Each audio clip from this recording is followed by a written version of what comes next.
What's going on, YouTube? It's been a long time. How are y'all doing? It's your boy. Wait, what is my name now? I assume my name is the King of Let's Plays by now. And we're gonna go ahead and jump back into a brand new series. I shouldn't call it brand new because I've done it before. We're gonna reopen our NFL head coach, what's it called? '06 PC version. And we're going to be doing it with the Buffalo Bills. Now, I've played this game for, I guess, multiple years now on either this channel or my other channel. And there's a community that loves this game. And as old as I am and as old as this game is, that makes me happy. You know, this is like one of my favorite games of all time. I could sit here and play it like six different teams. I tried the Patriots. It sucked. I don't like the Patriots. It's too easy.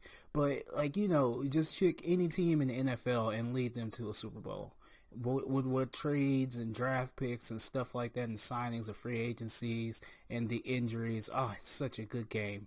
But the reason why I chose the Buffalo Bills, I was planning... Oh, let me go ahead and press this. But I was planning on starting this campaign about 4.5 months ago, but I got a message from my boy Wolfman Lewis. His channel should be linked down in the description down below. He was doing Oakland Raiders Dynasty mode for a very long time. In fact, I think he was like one of the first ever people to post NFL head coach on YouTube. And he was playing this thing for a very long time. And the series kind of came to an end because, you know, he had life circumstances. So he just started back his old one with the Jets. And I was waiting for him to post it out so I could, like, you know, he has the Jets, I have the Bills. Which one of us can, you know, get to the Super Bowl and which one can, you know, suck one because they sucked. Lose, I don't mean any harsh words. I'm just saying.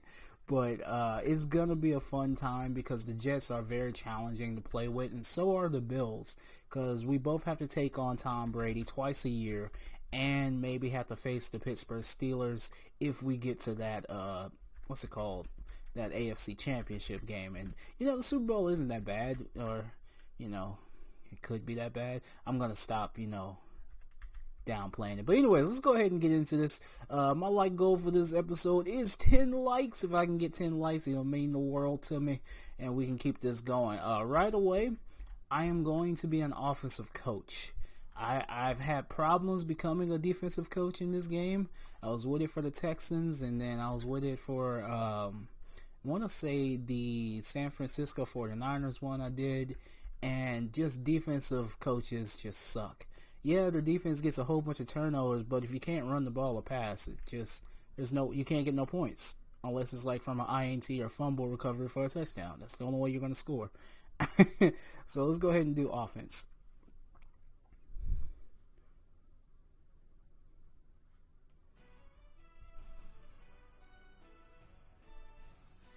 Last Sunday, Ford Field, Super Bowl 40. Facing the NFL's stingiest defense, the team rallied around their brilliant offensive coordinator who outwitted his opponent for 60 minutes. The opposition's defense seemed clueless as they were scored on time and time again. With the Lombardi Trophy now on his resume, this coordinator will take the helm as a head coach. Let's take a closer look at the offensive architect. Yeah, we back at it. Let's go ahead and create our coach right quick. We already know. His name is going to be Mr. Joe. And, no, wait, no. We won't have to type this right. I'm sorry. Mr. Joe. I don't know why I said I'm going to type that right, and I clearly didn't press the period. Oh, there is no period. That's why. Oh, no. Oh, that sucks. But, okay. We're going to be Mr. Joe King, because, you know, we're the king of Let's Play here. So, we're going to be 30 years old. The reason why you want to be so young is so that you can have more years to play. Let's go with that voice. As far as offensive philosophies go, I'm kind of feeling that balance at the moment, just so I can get a grasp of like what type of plays we can run in Buffalo. And Buffalo is going to be our target, and we're going to run a 4-3. But let's go ahead and change that face because I look absolutely nothing like that. Let's go here. Flat top. I even though I have ball fade. I wish I had that much hair. Always button down. We are professional here. We inspire championship material. No, 2 colors. Where is it? There it is. That's the one I wanted. All right. Let's go ahead and get ready. No. What? Yes. Only time will tell how this coordinator adjusts from running an offense to running the whole team. All we know for sure is fans in 31 cities are asking, is my team getting this year's hottest commodity in a headset? All right, time for the dreaded interview. Right away, we're going to click on them Buffalo Bills. All right. Here we go. We got Sean Walker. He is our owner well, not our owner yet, but he is the owner of the Buffalo Bills. Hi, Mr. Joe. Thank you for calling us. And are you ready to begin with the interview? Okay, great. Now, which of these Hall of Fame coaches would you want as a mentor? Of course, we always got to go with the Bill of the Wall. She is the best. Vince Lombardi can suck one. I think Bill Walsh with that San Francisco 49er West Coast offense was the best. Your opponent is running a zone defense. How would you attack it in the air? You let your QB read the coverage and know where to put the ball. Send at least 3 wide receivers out. This forces the defenders to cover them. Of course not. You flood it horizontally and vertically to send receivers out everywhere. That's the way you beat a zone. If your backs aren't getting room to run, how do you pump up the offensive line? They better get used to special teams because that's where they're going to be playing next week. Wow. The guys know what their job is. I don't need to remind them. I give them a pat on the back. They usually respond well to that. I'd say I don't have to remind them, right? They should know what their job is. Just block better. When evaluating young players, how much of a role does their injury history play? I don't put a lot of stock into a player's history. I look at where they are today. That's not good. If a guy has been banged up a lot, I would probably pass him over. I don't think that's the right way. I think that every player is different, so it's a factor, but not the only factor. I think that's the best way to do it right there. Look at that. Look at them points I'm getting. Oh, I'm so good at this game. How would you describe your own personal work ethic? You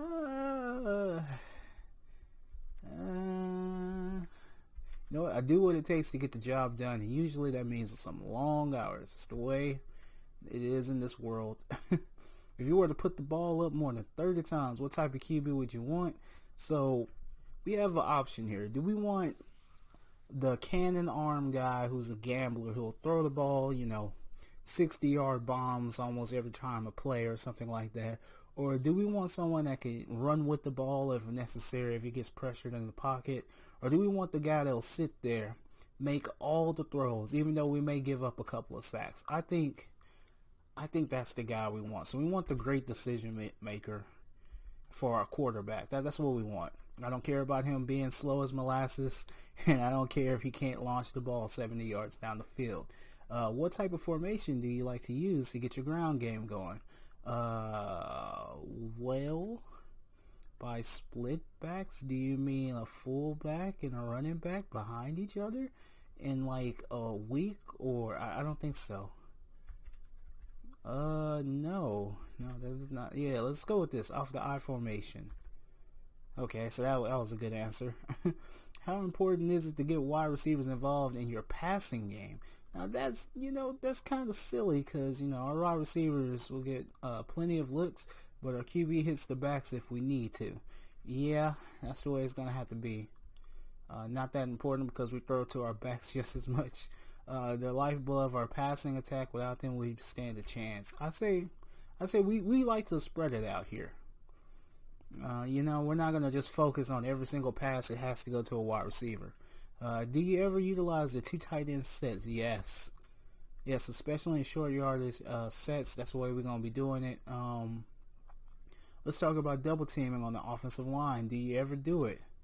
We always double team a strong edge rusher with a tackle in the back. We're going to do the chip blocks. Yeah, let's fire it away here, man. Based on last season, which defensive player do you think helped their team the most? So this is the 2005 season.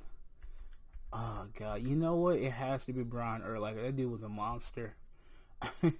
Coach, this interview has concluded, and I must say, I am impressed. Fantastic. I'm looking forward to hearing from you, dude. Just tell me where to sign, because you know I got this job. Ladies and gentlemen, you know I have this. There's no way for me not to get this job.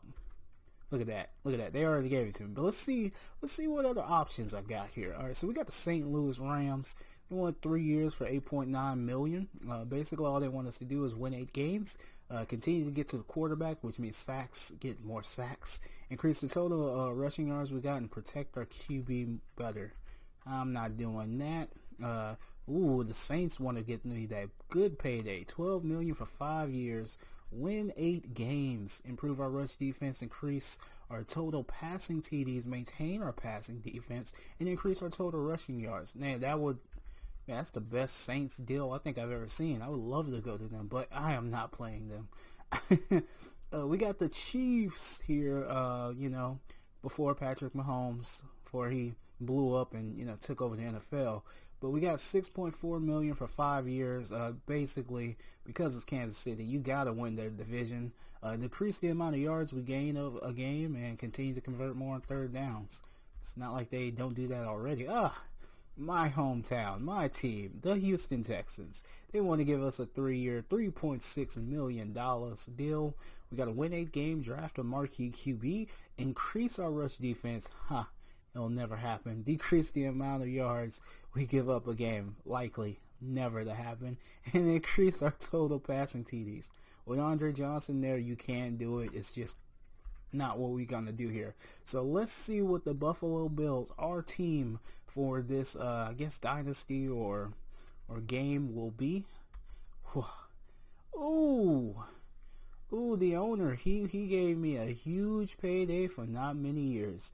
That means one or two things. Number one, it means he don't see me as a long-term solution. Or number two, he expects me to win right away. So let's hope it's the latter.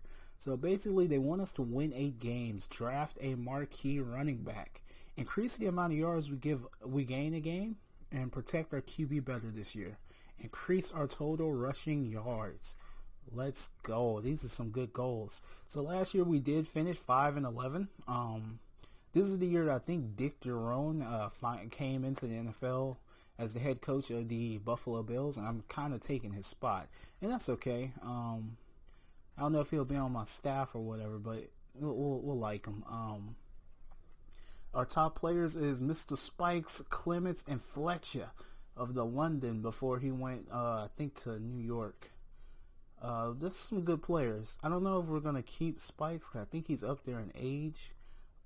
Or Clemens for that matter. I think those two players were very expensive with their contracts. But we'll get into that later. But as for right now, we're going to accept the 2-year, $7.1 million offer from the Buffalo Bills to become their head coach as we look to win 8 games and probably draft that elusive running back. And I ask you to join me as we take the first steps to our path, or I should say along the path to the Super Bowl. Becoming the greatest coach of all time. It's a saga that we're all fond of here at NFL Films. One coach in particular stood out from the rest. Driven by his dream, this coach knew that being the greatest of all time meant winning games, breaking coaching records, developing Pro Bowl players, and turning coordinators into exceptional head coaches. Most importantly, it meant winning Super Bowls. His heart was set on seeing his image bronzed at the end of the Hall of Legends. It would serve as a reminder to all that visited. Here is the greatest coach of all time. This is his story. Hey, now here comes the hard part. From this moment forward, it is hard mode, no saves off this, auto save on at all times. So if I mess up on recordings, it's just gonna have to be that way. So I'm gonna make that decision now. Whew, it's scary. But we're gonna do this orientation, and then I'm gonna pretty much wrap up this episode here. Every single episode should be put out every Saturday, Monday, and probably Wednesday. I'm going to try to keep it to that schedule, but that's the way it's starting to look like it's going to come out. So if you enjoyed today's episode, want to see us go to that Super Bowl and believe in the Buffalo Bills or believe in a better than Wolfman Lewis, go tell him that and on his channel, probably on his comment section down on his poetry slams that he be doing. Let him know that the King of Let's Play is coming from that throne, and I'm going to win. It's been the King of Let's Plays, and I'll catch all of you later.